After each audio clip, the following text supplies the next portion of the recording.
10 बजे रात पूरे दिन की बात की शुरुआत एक ब्रेकिंग न्यूज से। सुकमा जिले के डब्बा कोंटा कैंप में नक्सलियों की गोलीबारी में कोबरा 202 बटालियन का एक जवान शहीद हो गया। दुखद खबर, डब्बा कोंटा कैंप में गोलीबारी के दौरान यह जवान ड्यूटी पर था। उसी दौरान पेट के नजदीक यूबीजीएल से हुए धमाके के बाद गंभीर चोट आई। मौके से जवान को एयरलिफ्ट किया गया।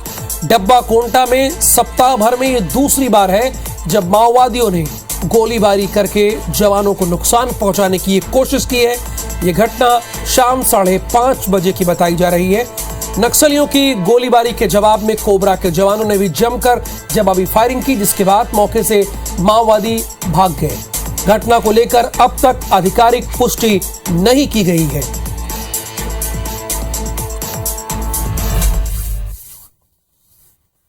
और चलिए अब खबरें विस्तार से। भानु प्रतापपुर उपचुनाव में हाई वोल्टेज पॉलिटिक्स जारी है। अब ये पॉलिटिक्स क्यों हो रही, जरा इसे भी समझिएगा। रेप के मामले में फंसे भारतीय जनता पार्टी के प्रत्याशी ब्रह्मानंद नेताम पर गिरफ्तारी की तलवार लटकी हुई है। कब उनकी गिरफ्तारी हो जाए खुद उन्हें नहीं पता है।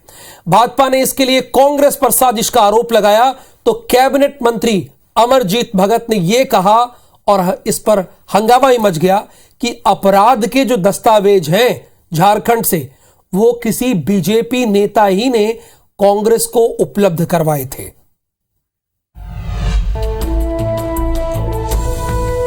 भानु प्रतापपुर उपचुनाव की भिड़ंत दिन ब दिन रोचक होती जा रही है। नाबालिग के यौन शोषण के आरोप से घिरे भाजपा प्रत्याशी ब्रह्मानंद नेताम को झारखंड पुलिस तलाश कर रही है। इसके लिए झारखंड पुलिस सोमवार से ही कांकेर में कैंप कर रही है और मंगलवार सुबह ब्रह्मानंद नेताम के घर थाने में हाजिर होने का नोटिस भी चस्पा कर दिया गया।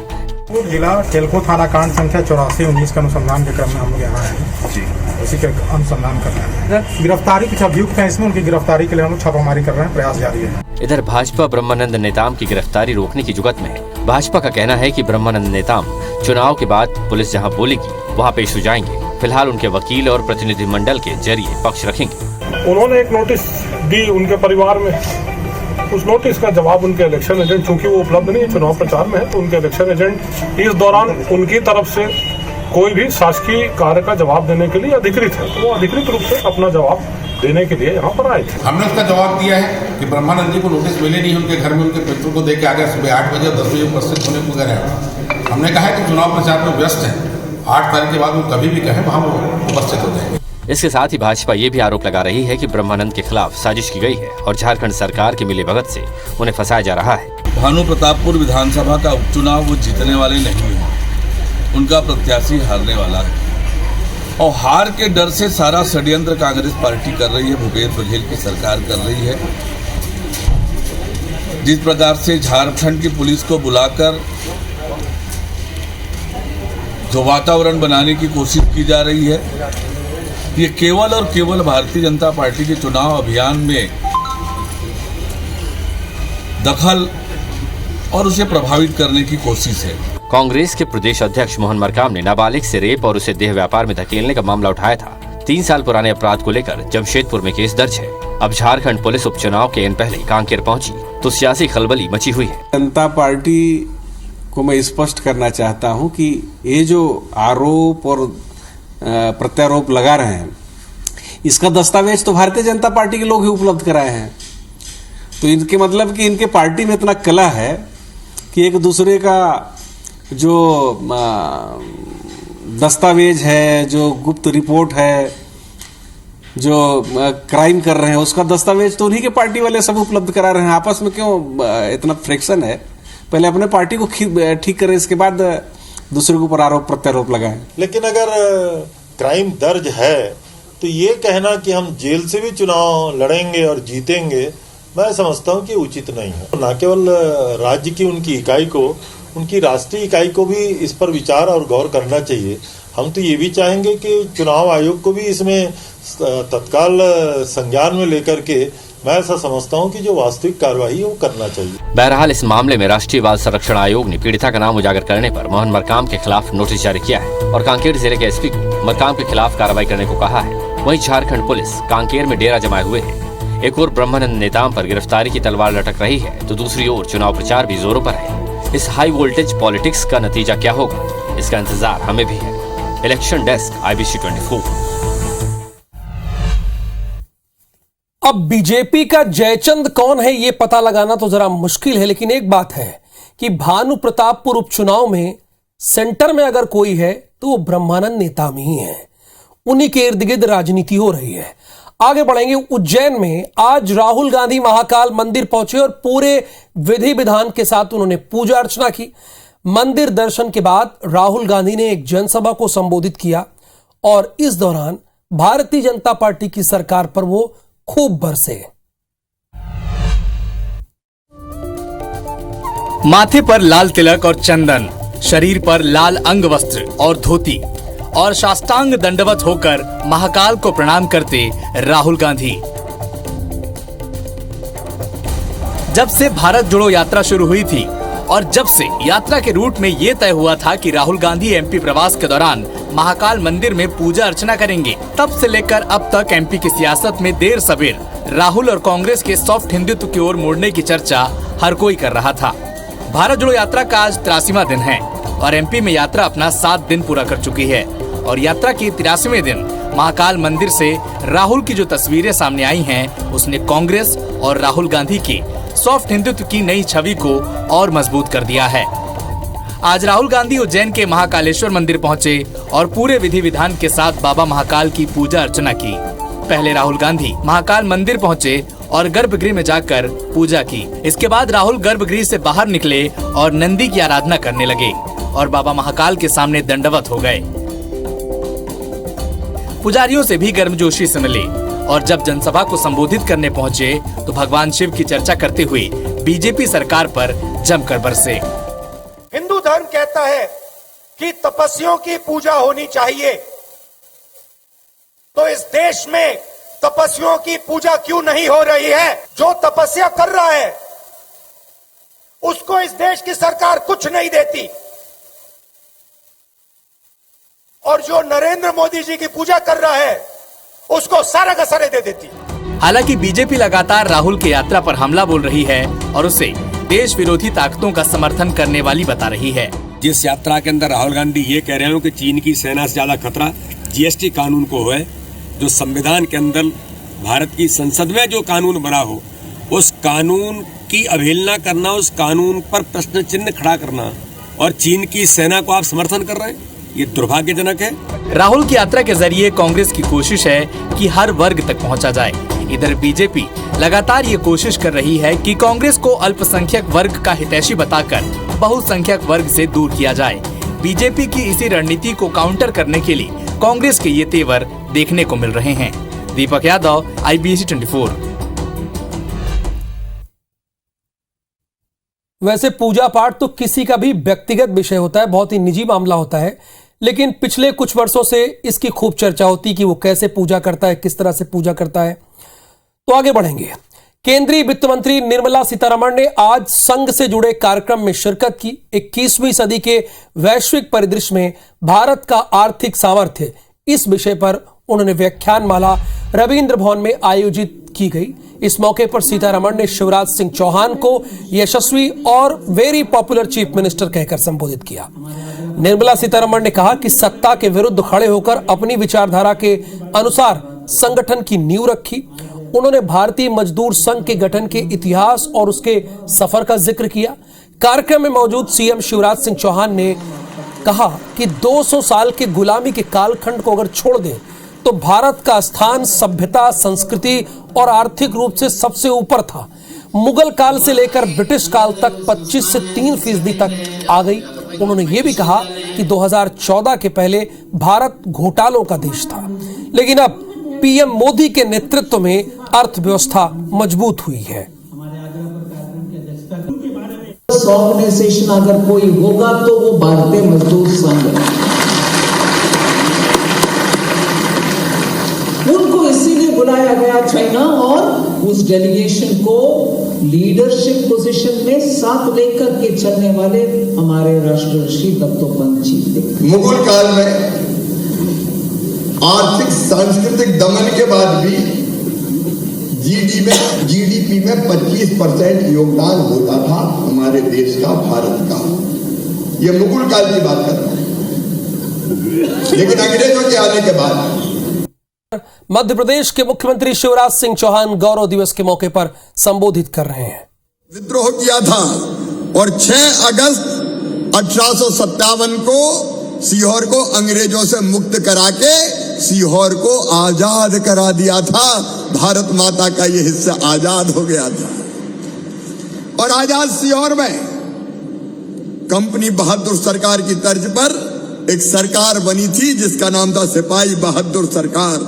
हवालदार महावीर कोट और सालदार वली शाह जिन्होंने नेतृत्व किया था विद्रोह का, इस सरकार के प्रमुख बनाए गए थे। मेरे बहनों और भाइयों, अंग्रेजी सरकार ने फिर बड़ी संख्या में जनरल ह्यूरोज के नेतृत्व में बड़ी फौज लेके यहां आए थे और विद्रोहियों के साथ लड़ाई हुई थी। हमारे उस समय 356 विद्रोहियों को जेल में डाला गया था और 14 जनवरी 1958 को इन सिपाहियों को चांदमारी मैदान पर इकट्ठा किया गया और कुछ सिपाहियों को सीवन नदी के किनारे लगे पेड़ों पर लटका के फांसी दी गई थी, तो कुछ को तोप के मुंह से बांध के उड़ा दिया गया था। ये 1857 की क्रांति थी। मैं सीहोर जो वीरों की भूमि है, जो सूरों की भूमि है, इस सीहोर की पवित्र धरती को प्रणाम करता हूं, उन शहीदों को प्रणाम करता हूं। पूजे न गए शहीद तो फिर ये मंत्र कौन अपनाएगा? तोपों के मुंह से कौन अकड़ छातियां अपनी अड़ाएगा? चूमेगा फंदे कौन? चूमेगा फंदे कौन? गोलियां कौन वक्ष पे खाएगा? अपने हाथों अपने मस्तक फिर आगे कौन बढ़ाएगा? पूजे न गए ये वीर तो फिर ये बीज कहां से आएगा? धरती को मां कहकर माटी माथे से कौन लगाएगा? और इसलिए इन शहीदों की शहादत को याद किया जाएगा और इसलिए आज हम फैसला कर रहे हैं। हम लोग गए थे, दीदी भी गई थी, सांसद जी विदिशा भी गए थे, सारे प्रमुख लोग गए थे। जलियांवाला बाग की तरह ये भी एक ऐसा पवित्र स्थान है जहां सचमुच में देशभक्ति की प्रेरणा लेके जाएं और इसलिए एक भव्य शहीद स्मारक उसी स्थान पर बनाया जाएगा जहां तोपों के मुंह से बांध के क्रांतिकारी उड़ाए गए थे। शहीदों की चिताओं पर लगेंगे हर वर्ष मेले, वतन पे मरने वालों का यही बाकी निवसा होगा। उनके चरणों में प्रणाम मेरे बहनों और भाइयों। लेकिन इसके साथ हमारा ये संकल्प भी, हम भी इसी धरती के लाल हैं, मैं भी इसी माटी का बेटा हूं। सीहोर जिले में मैंने जन्म लिया है। सीहोर वालों, आज इतना कहते हुए मुझे संतोष है कि आपने मुझे स्नेह प्यार दिया। मैंने अपने काम से आपका मान सम्मान और सीहोर जिले की शान पूरे हिंदुस्तान में बढ़ाने का काम किया और आज मैं फिर वचन आपको देता हूं, आपके विश्वास को शिवराज सिंह चौहान जान भले ही चली जाए कभी टूटने नहीं देगा, कभी खंडित नहीं होने देगा। और अपना सीहोर सचमुच में अद्भुत है। सीहोर में रहते हुए घर की मुर्गी हमको लग सकती है, लेकिन सीहोर का सरवती गेहूं, हमारा गेहूं, एमपी वीट, ये जितनी बड़ी बड़ी कंपनियां आती है, अखबारों में देख लो, टीवी में विज्ञापन। तालाबों के शहर के रूप में मशहूर रायपुर में अब गिनती के तालाब बचे हुए हैं। इसके बावजूद तालाबों के संरक्षण के नाम पर करोड़ों रुपए खर्च करने वाली रायपुर स्मार्ट सिटी लिमिटेड की बड़ी मनमानी सामने आई है। माननीय सुप्रीम कोर्ट की गाइडलाइन का उल्लंघन करके 150 साल पुराने ऐतिहासिक सरजू बांधा तालाब को पाटा जा रहा है। मौके का जायजा लिया है हमारे संवाददाता संदीप शुक्ला ने।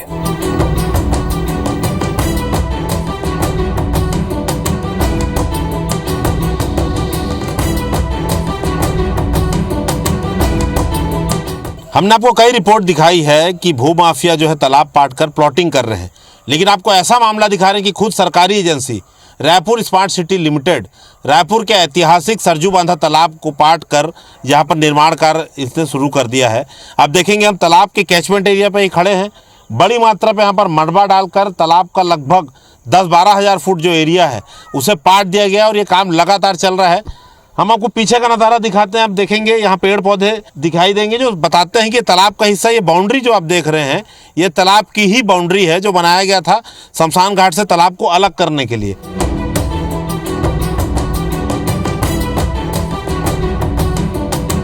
स्थानीय लोग हैं, उनसे बात कराएंगे, लेकिन उसके पहले आपको बता दें कई बड़ी संख्या में आपको यहाँ मकान दिखेंगे। ये मकान भी असल में तालाब को पाट कर ही बनाए गए हैं, लेकिन आज तक कोई कार्रवाई इस पर नहीं की गई है।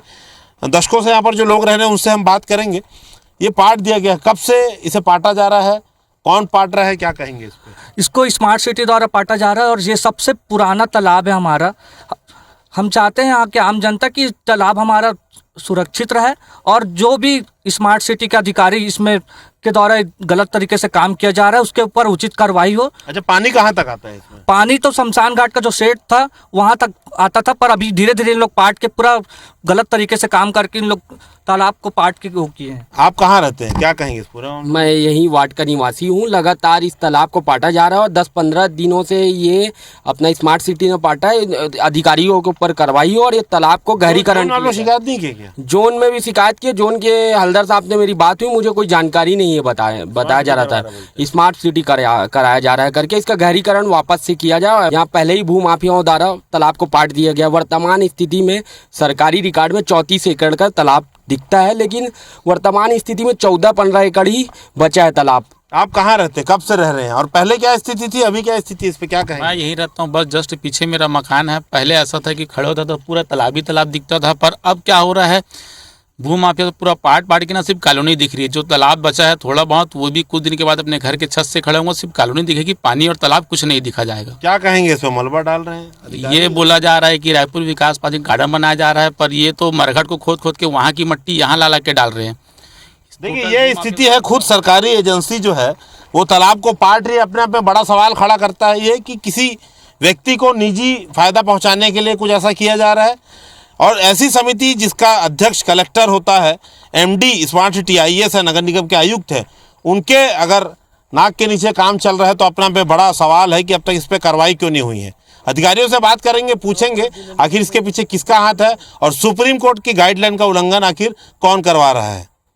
कैमरा नजीर खान के साथ संदीप शुक्ला, IBC 24 रायपुर।